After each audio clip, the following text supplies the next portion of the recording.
성도 여러분, 5월 18일 목요일 아침입니다. 하나님의 은혜와 평강이 함께하기를 축복합니다. 좋아요, 구독 꼭 눌러주세요. 우리 천만 성도 큐티하는 그날까지 우리 함께 달려가도록 하겠습니다. 오늘 우리에게 주시는 하나님의 말씀은 사무엘하 19장 9절에서 15절까지의 말씀인데요. 우리 14절과 15절의 말씀을 같이 읽도록 하겠습니다. 모든 유다 사람들의 마음을 하나같이 기울게 하며 그들이 왕께 전가를 보내어 이르되 당신께서는 모든 부하들과 더불어 돌아오소서 한지라. 왕이 돌아와 요단의 이름에 유다 족속이 왕을 맞아 요단을 건너가게 하려고 길갈로 오니라. 아멘. 아살롬이 죽고 난 다음에 이스라엘 백성들이 흩어졌던 마음들이 이제 다윗에게로 몰려들게 되었습니다. 두 지파 간의 마음의 태도들을 오늘 비교할 수 있는데요. 먼저 이스라엘의 전체 사람들입니다. 이 전체 사람들은 유다 족속을 제외한 모든 사람들인데 이 사람들이 다윗에게 다가옵니다. 이미 이제 압살롬은 우리가 기름 부어서 왕으로 세웠지만 죽었으니 이제 당신이 우리의 왕이 다시 되어야 되겠다는 그런 이제 표현입니다. 그래서 그들은 다윗에게 나아갈 때에 자기들 안에서 먼저 변론이 심한 논쟁이 있었습니다. 다윗을 다시 우리가 왕으로 모셔야 되는 건지 아니면 새로운 사람을 왕으로 모셔야 되는 건지 그런 이야기들이죠. 그래서 그들은 이제 결론을 내리고 난 다음에 다윗에게 와서 이런 이야기를 합니다. 당신은 우리들을 원수의 손에서 건져주셨고 그리고 지난날에 블레셋 사람들의 손에서도 우리를 구해 주셨습니다. 뿐만 아니라 압살롬을 당장에 죽이지 아니하고 오히려 압살롬을 피해서 당신이 그 땅으로 나가셨다는 사실을 우리가 잘 알고 있습니다. 그래서 압살롬이 이제 죽어서 우리가 기름 부어서 세웠는데 압살롬이 죽어서 없어졌기 때문에 이제 당신이 우리의 다시 왕이 되어 주십시오. 어찌하여 왕을 도로 모셔올 일에 우리가 잠잠할 수 있겠습니까? 이런 이야기입니다. 여기 보면 굉장히 자기들이 배려를 하는 듯한 그런 느낌이 듭니다만은 이 안에 많은 모순들이 들어 있습니다. 오늘 본문에서 위험한 부분이 있어요. 10절에 우리가 기름을 부어서 우리를 다스리게 한 그 압살롬. 지금 우리가 다시 당신에게 기름 부어서 왕으로 세우겠다. 뭐 이런 이야기 아니겠습니까? 기름 부으시면 누가 하는 겁니까? 하나님께서 하시는 겁니다. 왕을 세우는 일은 하나님이 하시는 일입니다. 근데 이스라엘 백성들은 지금 왕을 세우는 일이 자기들의 일이라고 착각하고 있습니다. 여러분, 위험한 발상입니다. 여러분, 교회에 있어서 사람을 세우는 일은 하나님이 세우신 일입니다. 우리가 투표해서 물론 우리가 투표해서 세우는 사람이지만 사실은 하나님께서 세우시는 사람들입니다. 그렇다면 우리가 하나님 앞에서 겸손히 기도하고 그 일에 하나님의 선한 도구로서 쓰임 받아야 되죠. 내가 찍어줘서 됐고 안 됐고 이게 아닙니다. 내가 선출해서 왕이 되고 왕이 되지 않는 것 아닙니다. 우리는 이 부분에 대해서 잘 보아야 됩니다. 그들이 그렇게 생각했기 때문에 압살롬 왕을 세운 겁니다. 왕을 절대 세워서는 안 되는 사람이었습니다. 근데도 불구하고 그들이 왕으로 세웠다는 것은 큰 잘못입니다. 그래서 그들이 왕 앞에 나가서 우리가 잘못했습니다. 우리가 진정 하나님께서 기름 부어서 세운 왕을 외면하고 우리의 욕심에 따라서 압살롬에게 쏘가서 우리가 왕을 세웠군요. 잘못했습니다. 이런 이야기를 하고 합의를 보고 나가야 되는데 그들의 잘못에 대해서는 이런 방법도 없이 그저 압살롬이 이제 죽었으니 왕으로 세웠던 압살롬이 죽었으니 이제 당신이 왕이 되어 주소서. 뭐 이런 이제 말도 안 되는 소리를 하고 있는 겁니다. 자, 어쨌든 이스라엘 사람들은 다윗을 다시 왕으로 환영을 하기로 했습니다. 그런데 말이죠. 유다 사람들은 정작 유다 사람들이 침묵하고 있어요. 왜 유다 사람들이 침묵하고 있습니까? 압살롬을 왕으로 세우는 일에 적극적으로 가담했기 때문에 그렇죠.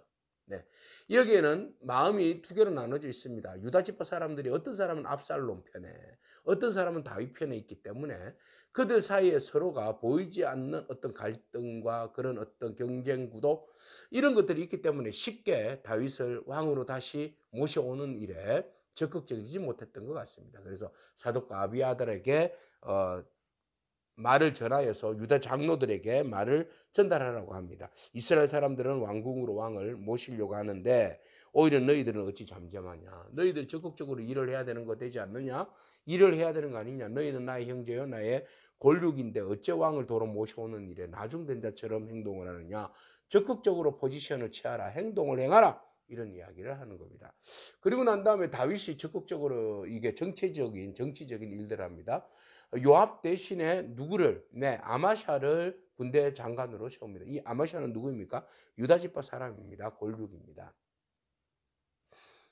아무리 여러분 여기에서 유화 정책으로 유다 사람을 자기가 군대 장관으로 세웠다는 것, 이게 나중에 문제가 됩니다. 요압 지금 군대 장관이잖아요. 그죠? 물론 요압이 다윗의 말을 듣지 않고 압살롬을 죽였다는 것에 대해서 압살롬의 다윗의 마음속에 이 요압에 대한 불편한 마음이 있어요. 근데 이게 이제 노골적으로 드러나게 요압의 자리를 이 아마사에게 넘겨준다는 것, 이거는 나중에 큰 불씨를 지금 안고 있는 그런 이제 상황으로 가게 되는 겁니다. 유화 정책이 다 좋은 건 아니죠. 자, 이렇게 해서 결국은 이제 이스라엘 사람들이 유다 사람들의 마음이 하나가 되어서